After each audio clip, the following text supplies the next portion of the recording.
The construction problem in the United Kingdom has its roots in World War II and the devastating air raids known as the Blitz. During this period, the UK suffered severe damage to its cities, especially London and other major urban areas. The bombings not only caused significant loss of life, but also left a large number of buildings and structures in ruins. After the end of the war, the country faced the challenge of rebuilding and revitalizing its cities. A massive reconstruction operation was launched to restore damaged areas and provide new housing and public buildings. However, despite efforts to rebuild, structural problems persisted in the construction industry and urban planning. Among the most prominent problems was the lack of a unified and efficient approach to planning and managing construction projects. The permitting and regulatory system in place, established in the Town and Country Planning Act of 1947, proved to be complex and bureaucratic. This hindered the rapid and efficient execution of construction projects, which contributed to delays and obstacles in reconstruction and urban development. In addition, geographic constraints such as green rings designed to contain urban sprawl and protect the environment also impacted the availability of suitable land for construction. This lack of adequate space within urban areas designated for development further hampered efforts to address housing shortages and urban congestion. Welcome back to the channel. Make sure to stay until the end of the video where we will talk about the main reason why the UK is in this situation and the plans the British government has to solve them. Let's begin.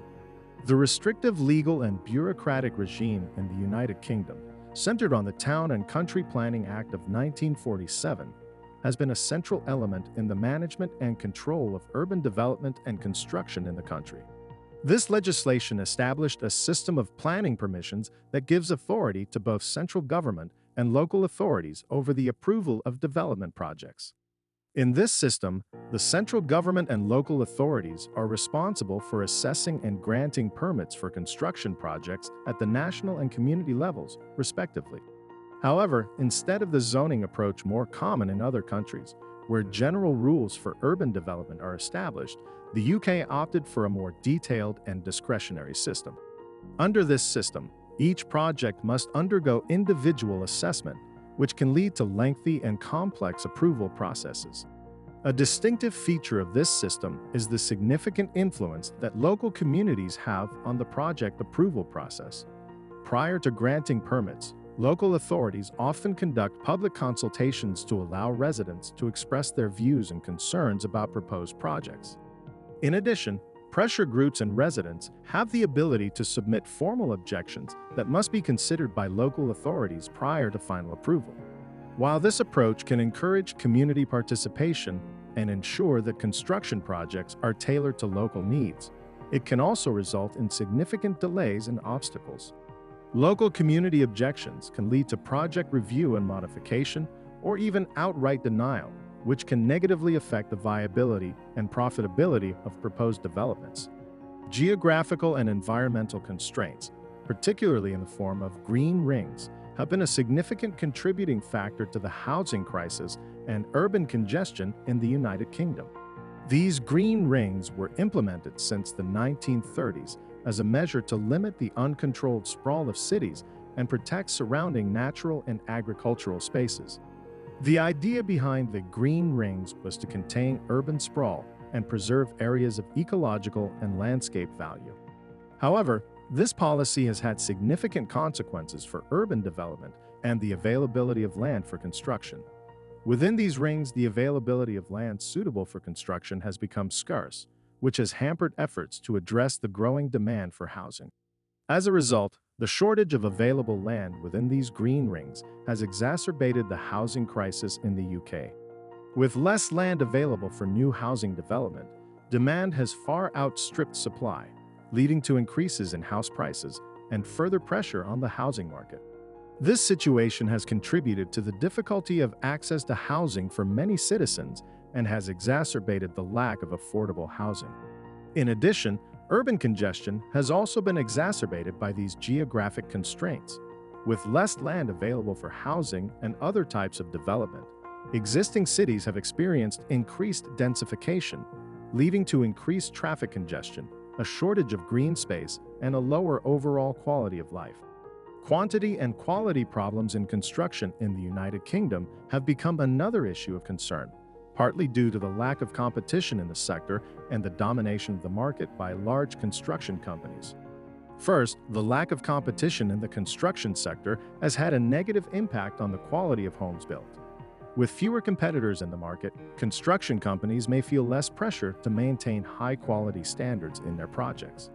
This can lead to substandard construction practices, using cheaper materials or less skilled labor, resulting in homes that may have structural defects or long-term maintenance problems. In addition, the lack of competition can also lead to a lack of diversity in housing supply. Large construction companies tend to focus on large-scale projects that offer higher profit margins, such as the development of residential complexes or housing developments, rather than smaller, more varied projects that might better meet the needs and preferences of different market segments. Market domination by large construction companies can also have negative effects in terms of pricing and affordability. By having significant control over the supply of housing, these companies can exert influence over market prices, which can lead to increases in housing prices and make housing less affordable for potential buyers, especially those in lower income groups. The impact on the economy and society in the UK due to problems in the construction sector is considerable and covers a number of areas. Firstly, limiting growth and investment in infrastructure has adverse effects on the UK economy. The construction of new infrastructure, such as roads, railroads, hospitals, and schools, is critical to the economic and social development of the country. Lack of investment in infrastructure can hold back long-term economic growth by hindering the country's ability to modernize and improve its transportation, health, education, and communication networks. In addition, labor shortages and rising material costs exacerbate the crisis in the construction sector. The lack of skilled workers in the construction sector further hampers the country's ability to carry out construction projects in an efficient and timely manner. This labor shortage may also lead to higher wages for construction workers, which increases labor costs for companies and may reduce their profitability. On the other hand, rising construction material costs, which may be related to factors such as supply shortages or increases in global material prices, also contribute to the downturn in the construction sector. Higher material costs may make construction projects less economically viable, which may result in a reduction in the number of projects undertaken and an increase in housing and other property prices.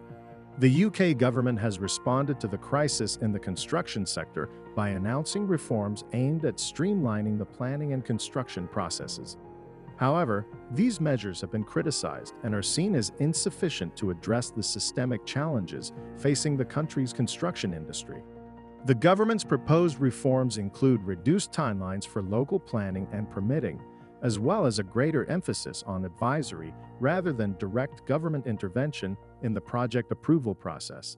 While these measures may represent a step in the right direction in addressing the problems of bureaucracy and delays in the construction sector, many critics argue that they are insufficient to address the fundamental problems affecting the industry. There is criticism that the reforms do not adequately address the complexity and rigidity of the planning and planning permission system in the UK. Despite the proposed changes, there remains considerable discretion and delays in the project approval process, which can hamper the ability of companies to undertake projects in a timely and cost-effective manner. In addition, the lack of effective action by the government to address the crisis in the construction sector has led to criticism and concerns about the future of the industry in the UK. It is argued that a more comprehensive and bold approach is needed to address the systemic challenges facing the sector, including the need for significant structural reform in the planning and planning permission system. Thank you very much for staying until the end of the video, my friend, and if you liked the video, give it a thumbs up and subscribe to make sure you don't miss any of my videos.